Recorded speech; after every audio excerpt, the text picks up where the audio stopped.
I'm gonna do a movie review for you today for the movie Invictus. It's a Clint Eastwood film and it's based off of a true story.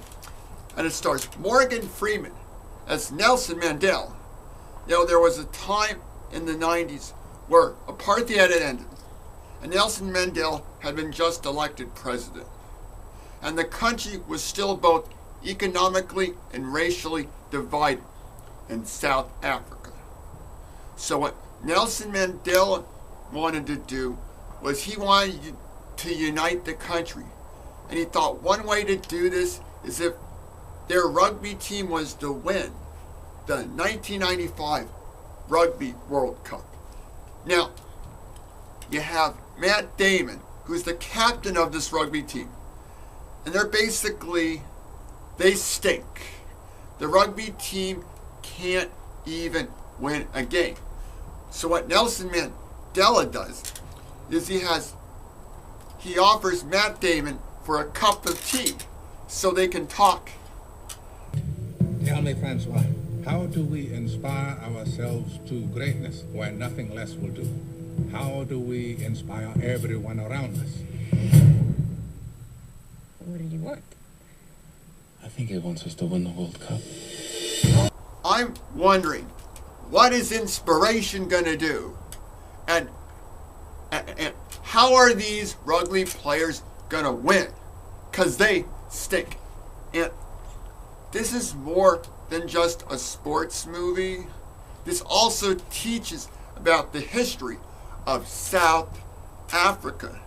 Now, as I was watching this movie, I didn't know what rugby was.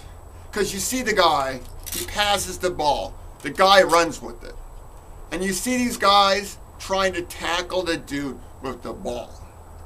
Well, with rugby, unlike football, you're not wearing a helmet. And sometimes there can be a fight, so you can get pretty roughed up.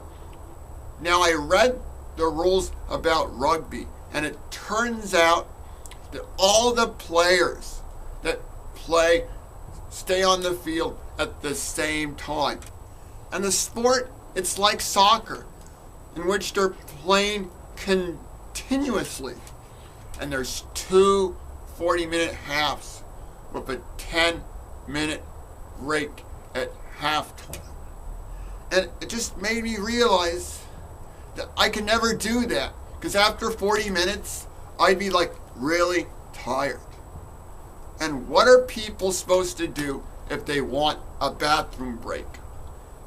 And I realized why they don't televise rugby on television in America. The networks realized they couldn't make money off of it. Where are they going to put all the advertisements and commercials? And I could just imagine a guy watching this film and thinking he's watching ESPN Classic. But sir, this is a Clint Eastwood film you're watching. And when I think of Clint Eastwood, I think of movies like Mystic River and Gran Torino. They're both rated R, of course. And they're more, serious and kind of gritty. And Invictus, it was PG-13, and it was a lot lighter of a movie. And one, I'd say, a flaw with the movie is if you think of the movie Gran Torino, that was one of Clint Eastwood's best movies. Well, you really can't compare Invictus to Gran Torino, because it's not as good, but it's still a movie you should see.